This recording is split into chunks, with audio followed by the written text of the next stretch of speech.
Sedangkan ibadah itu diperlukan dalil. Berbeda dengan muamalah. Muamalah kalau yang melarang dia yang harus ngasih dalil. Apa hukumnya baikan subuhan? Loh, yang tidak membolehkan kasih dalil. Kalau tidak bisa ngasih dalil larangan, maka hukumnya boleh. Jadi kaidahnya tidak mungkin ada hadis bertentangan dengan hadis. Yang ada apa? Yang ada kitanya yang kurang jeli.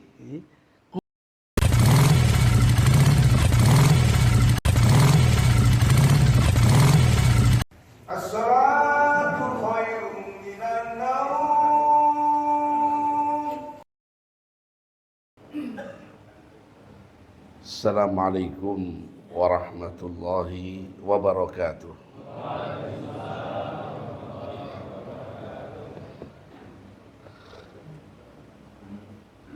Alhamdulillah, nahmaduhu wa nasta'inuhu wa nastaghfiruh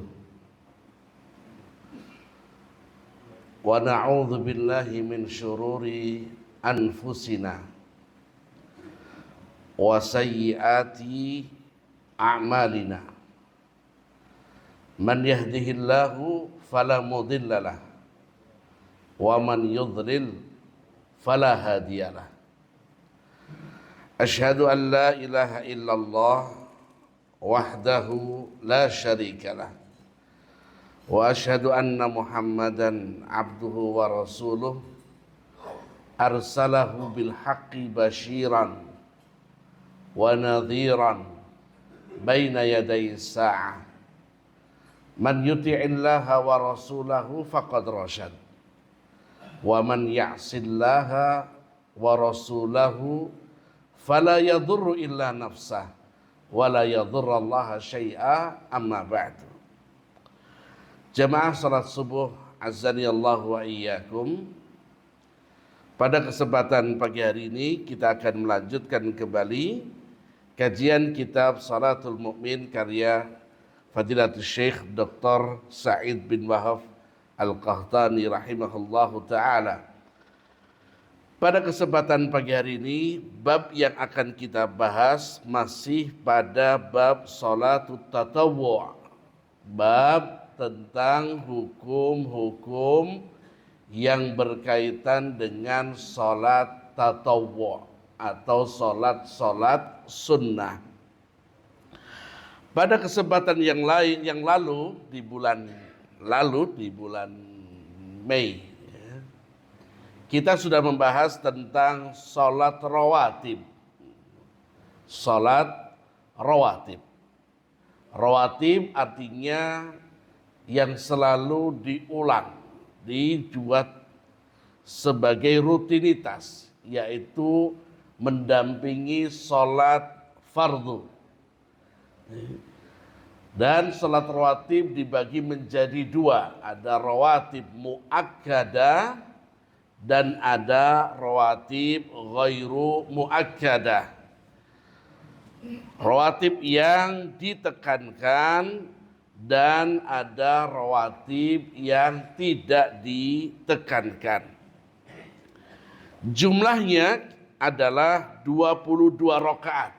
Salat rawatib muakkad dan ghair muakkad itu ada 22. Yang pertama adalah 4 rakaat sebelum zuhur dan 4 rakaat setelah zuhur. Ini muakkad. Kemudian 4 rakaat sebelum asar. Ini ghairu muakkad. Kemudian juga 2 rakaat sebelum maghrib dan 2 rakaat sebelum isya. Ini sebelum maghribnya ghairu muakkad, setelah maghribnya muakkad. Kemudian salat qabliyah sebelum isya dan setelah isya. sebelum isyaknya ghairu muakkad, dan setelah isyaknya muakkad.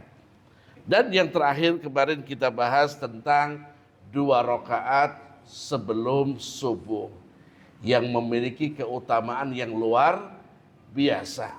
Sampai-sampai orang yang sudah datang ke masjid setelah azan subuh tidak perlu melakukan sholat apapun kecuali qobliyah subuh. Jadi orang yang datang ke masjid setelah azan subuh tidak perlu tahiyatul masjid dulu 2 rakaat salam, terus nanti qobliyah subuh.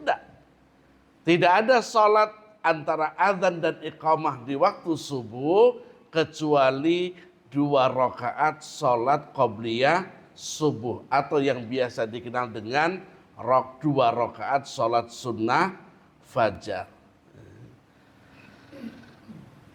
Kemudian berikutnya kita akan membahas tentang as-sunnah ar-ratibah ba'dal jum'ah. Ini salat sunnah rawatib setelah Jumatan. Salat sunnah rawatib setelah Jumatan.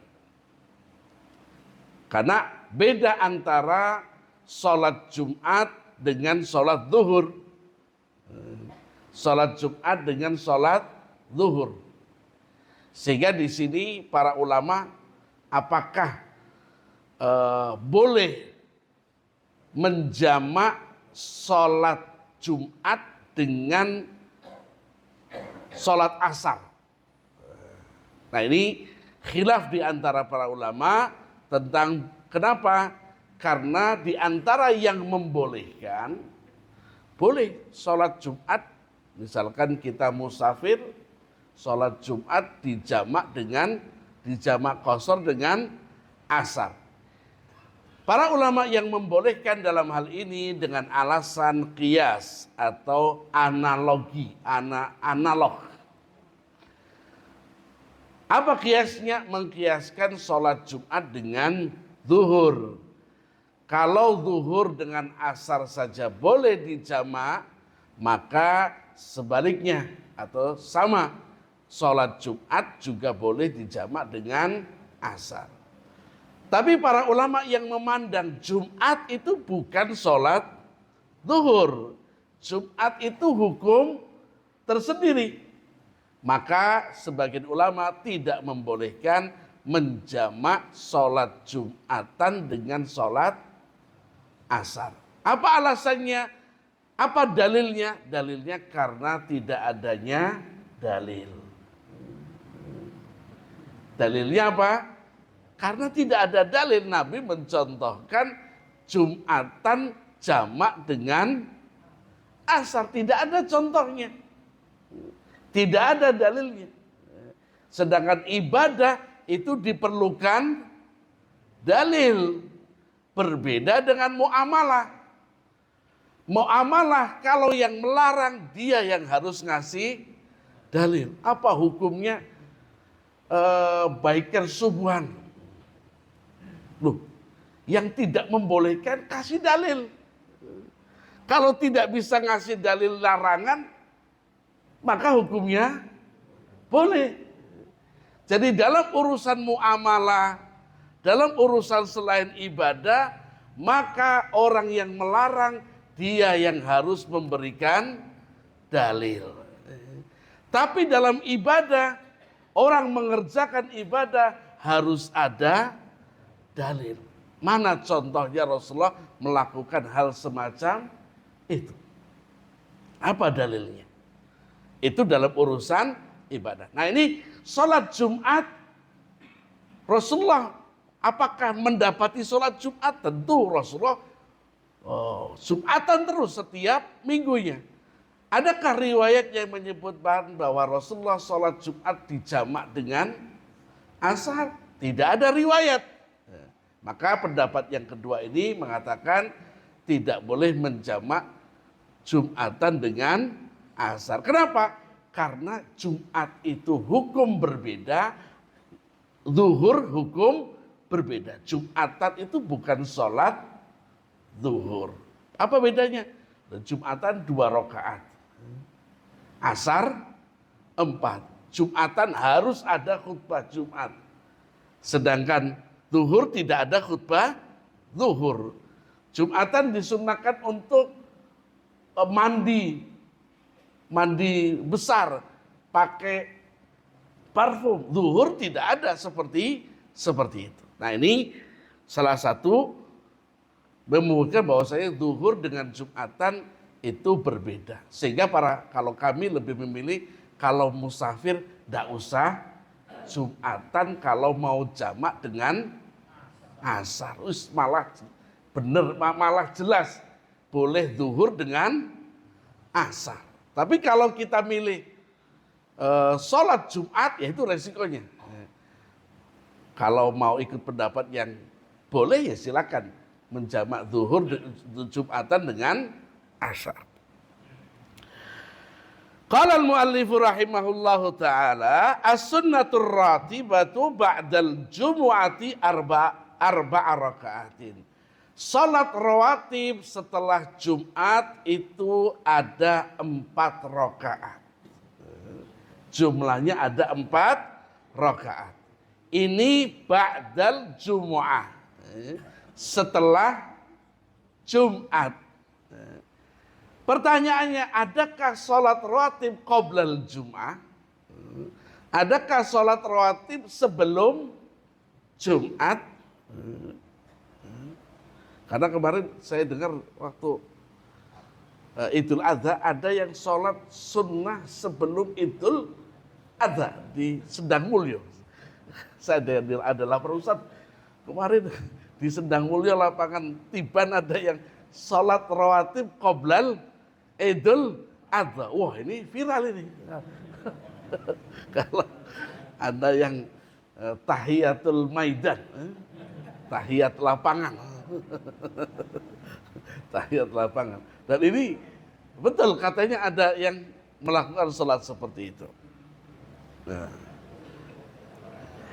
Amma qabla sholatil Jumu'ah. Adapun sebelum sholat Jumat, maka fayusallil muslim sholatal mutlaqah. Sebelum sholat Jumat, kita boleh sholat sunnah sebanyak mungkin. Mau 2 rakaat, 4 rakaat, 6 rakaat, 8 rakaat, 10 rakaat, 2. Pokoknya sak kuatnya. Tapi sholat ini disebut dengan sholat mutlak. Disebut dengan sholat mutlak. Bukan sholat qobliyah Jumat. Sehingga orang yang datang misalkan Jumatannya jam 12 kurang seperempat. Dia datang jam setengah 12, 15 menit sebelum azan Jumat. Maka dia boleh sholat 2 rakaat, 4 rakaat. Boleh juga dengan zikir, boleh dengan baca Quran, dan lain sebagainya. Meskipun jarang, biasanya datangnya mepet. Apalagi di dusun-dusun, azan baru pada datang.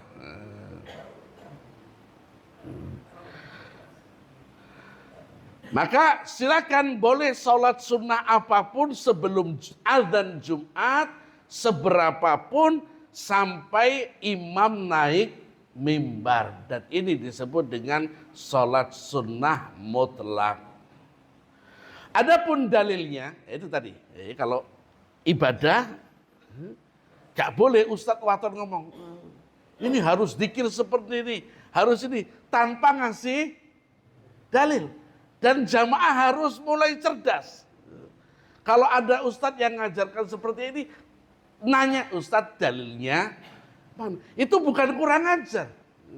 Kenapa? Itu sudah SOP-nya.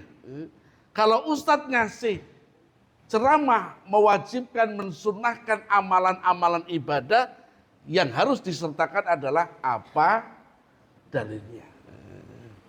Beda dengan masalah muamalah. Kalau muamalah mau pakai rompi, mau pakai jubah, mau pakai apa, kalau ada yang larang ditanya, apa dalilnya? Hadis dari sahabat Ibnu Umar radhiyallahu anhuma, sahabat Ibnu Umar.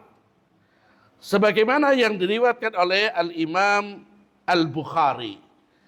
Ibnu Umar mengatakan beliau melihat Rasulullah sallallahu alaihi wasallam selalu melakukan warak'ataini ba'dal jumu'ati fi baitihi. Ibnu Umar radhiyallahu anhu melihat Rasulullah memiliki kebiasaan salat 4 rakaat, melakukan salat 2 rakaat di rumah beliau setelah Jumat. Karena Ibnu Umar masih family. Beliau bibinya adalah nikah dengan Rasulullah Sallallahu Alaihi Wasallam. Dan Ibnu Umar mengatakan Rasulullah kalau sholat habis Jumatan, sholat beliau biasa sholat di rumah 2 rakaat. Ini hadis yang pertama. Sedangkan hadis yang kedua, hadis Abu Hurairah radhiyallahu anhu, beliau mengatakan, qala Rasulullah sallallahu alaihi wasallam bersabda, "Idza shalla ahadukumul jumu'ah falyusalli ba'daha arba'an." Kalau ini hadis perbuatan Nabi. Hadis perkataan Nabi, qauliyah.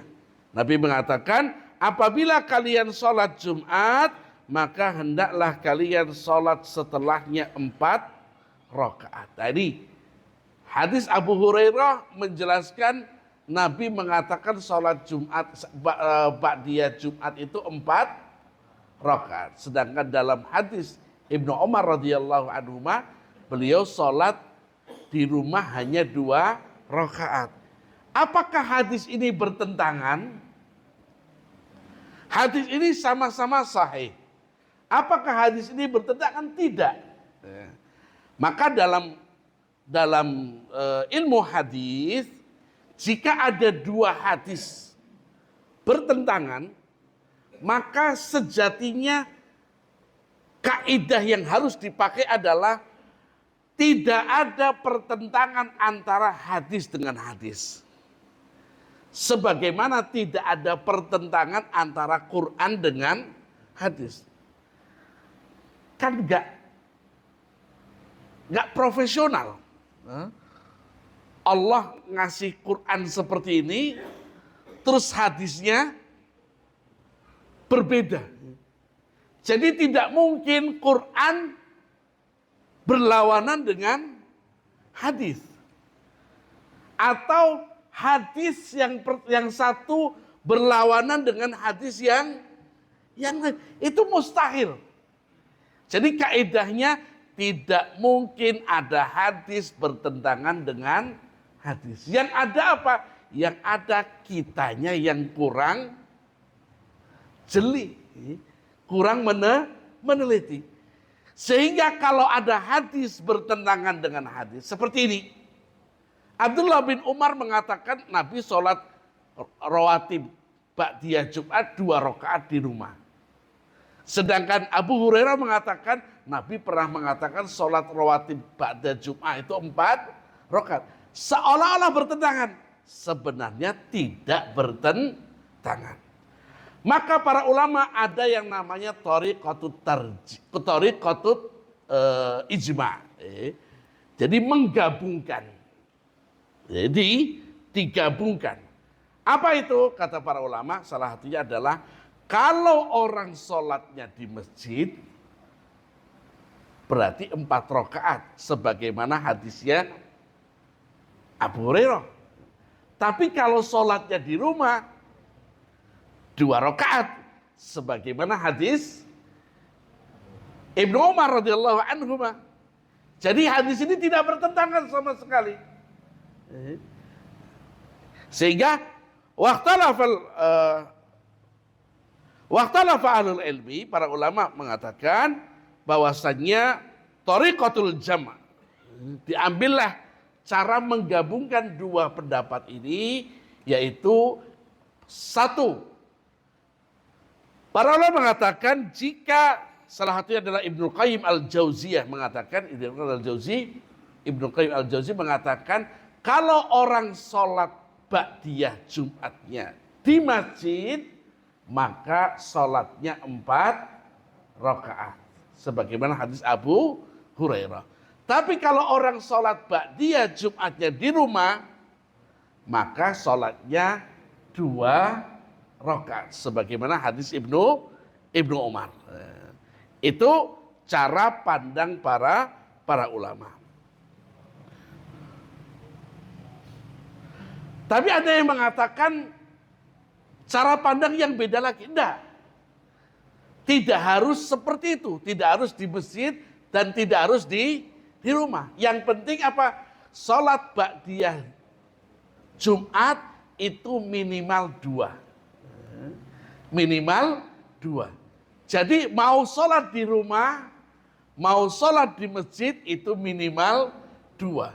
Tapi kalau 4 itu lebih baik. Sehingga apa? Mau sholat di masjid, mau sholat di rumah, ba'diyah Jumat itu 4 rakaat. Minimal 2 rakaat. Tapi jika dilakukan baik di masjid 4 rakaat, mau di rumah 4 rakaat, itu juga tidak masalah.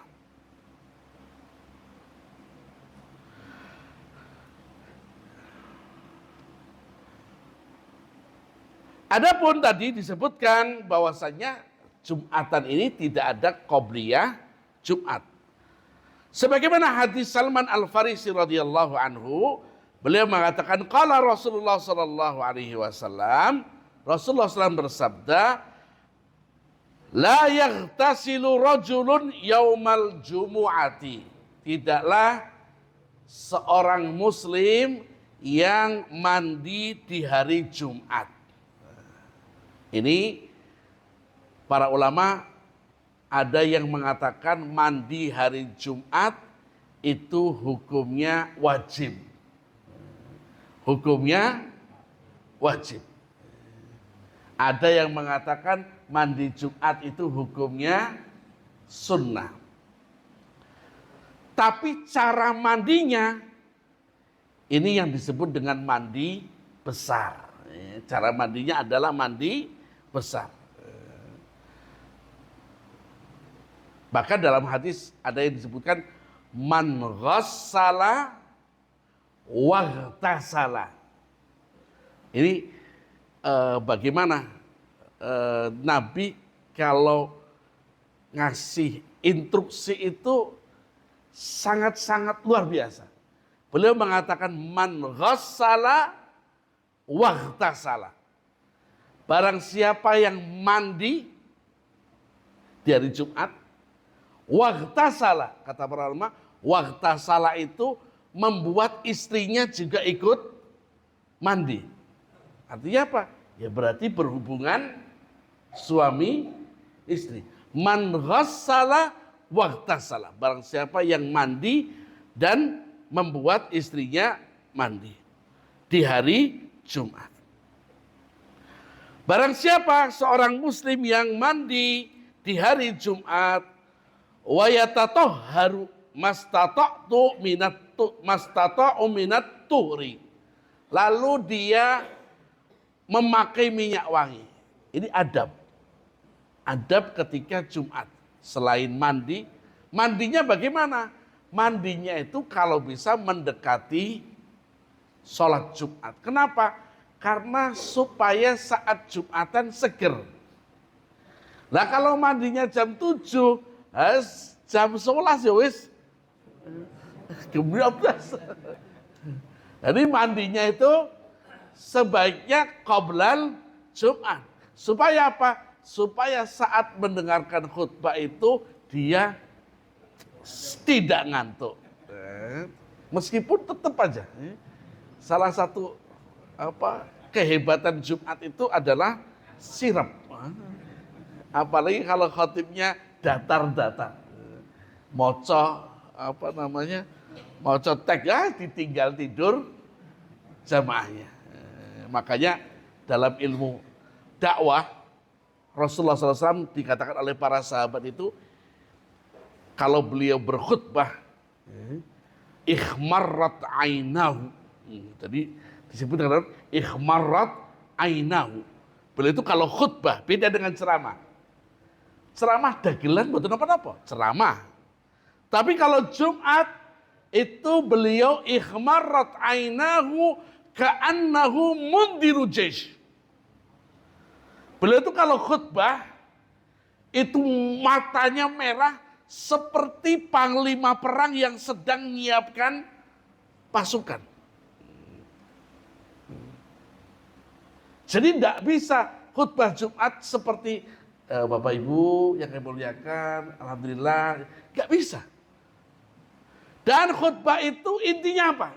Pokoknya mau ngomong apa, dalilnya apa, contohnya apa, titik, selesai. Jangan bertele-tele. Saya kemarin khutbah Idul Fitri ya. Fitri di sini koyok dibentak-bentak zamannya ini. Aku kok mah koyok diseneni. Diseneni mbek khotib. Padahal bukan diseneni, karena khutbah itu ya harus tegas. Intinya apa, maksudnya apa, sudah tidak usah bertele-tele. Nah, kalau mau diterangkan maksudnya gini, nanti setelah khutbah. Kalau mau nanya silakan, jelaskan. Tapi kalau khutbahnya intinya apa, jelaskan. Tidak usah bertele-tele. 5 menit, 10 menit selesai. Khutbah setengah jam tinggal turun. Kalau Idul Fitri itu tadi tinggal pergi sama jamaahnya. Pada pergi semua. Saya biasa lihat kalau sudah khutbah Idul Fitri, Idul Adha, khotibnya sudah pelan, moco, harus bubar.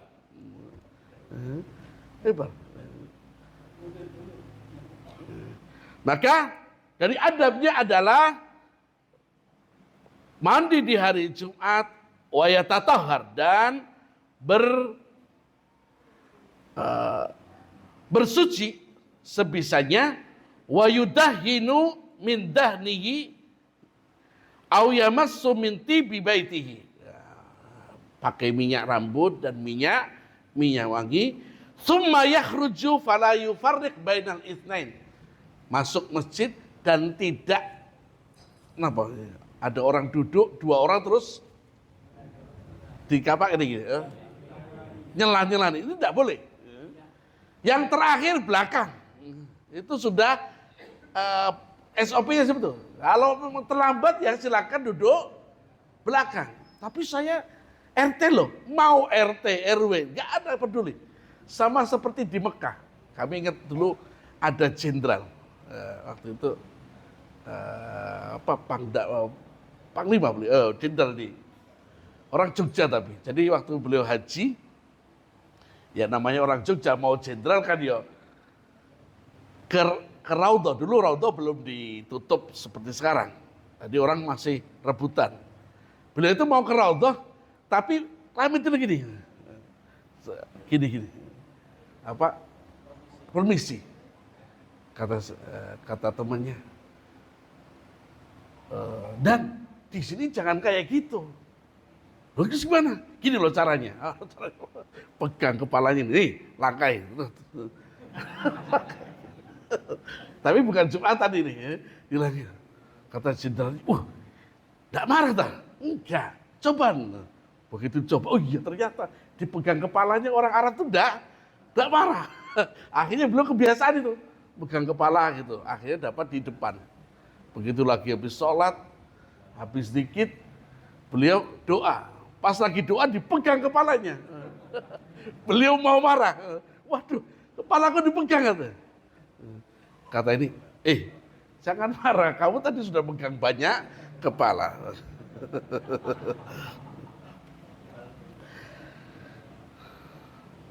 Jadi tidak boleh membiak ngelangkai orang yang sudah lebih dulu sholat di depan. Summa yusalli, kemudian sholat 2 rakaat, ma kutiba lahu, yang diinginkan, maka Allah ampuni dosanya antara Jumat yang lalu sampai Jumat yang sekarang. Maka dan Bapak Ibu yang kami muliakan, kajian kita pada pagi hari ini mudah-mudahan Allah rahmati, Allah panjangkan umur, luaskan rezekinya, wabil khusus untuk biker subuhan. Ini dalam hadis sudah disebutkan man sanna sunnatan hasanah. Barang siapa yang memulai contoh yang baik. Ini orang memang kalau nggak ada komunitas itu rodok wegah mau sholat subuh. Ini membuat ada komunitas, ini subuhan bareng dengan biker. Ini adalah sunnah yang baik. Semoga nanti ada biker-biker yang lain, nanti biker subuhan ini mendapatkan pahala dari orang-orang yang mengikutinya. Allahumma salli wa sallim wa radiyallahu ta'ala an kulli sahabati rasul ajma'in walhamdulillahi rabbil alamin. Allahumma salli ala Muhammad wa ala ali Muhammad kama sallaita ala Ibrahim wa ala ali Ibrahim innaka Hamidum Majid innaka Hamidum Majid innaka Hamidum Majid. Allahumma ighfir lana wa liwalidayna warhamhuma kama rabbayana shighara. Rabbana hab lana min azwajina wa dhurriyyatina qurrata a'yun waj'alna lil muttaqina imama. Allahumma inna nas'alukal jannah wa na'udzubika min sakhatika wan nar. Rabbana zalamna anfusana wa in lam taghfir lana wa tarhamna lanakunanna minal khasirin. Allahumma inna nas'aluka salamatan fid din wa afiyatan fil jasad wa ziyadatan fil ilm wa barakatan fil rizq wa taubatan qabla al maut wa rahmatan indal maut wa maghfiratan ba'dal maut. Allahumma hawwin alaina fi sakaratil maut wan najata minan nar wal afwa innal hisab. Rabbana atina fid dunya hasanah wa fil akhirati hasanah wa qina adzaban nar. Subhana rabbika rabbil izzati amma yasifun wa salamun alal mursalin walhamdulillahi rabbil alamin. Kita tutup dengan doa penutup majelis. Subhanakallahumma wa bihamdika asyhadu an la ilaha illa anta astaghfiruka wa atubu ilaik. Assalamualaikum warahmatullahi wabarakatuh. Waalaikumsalam.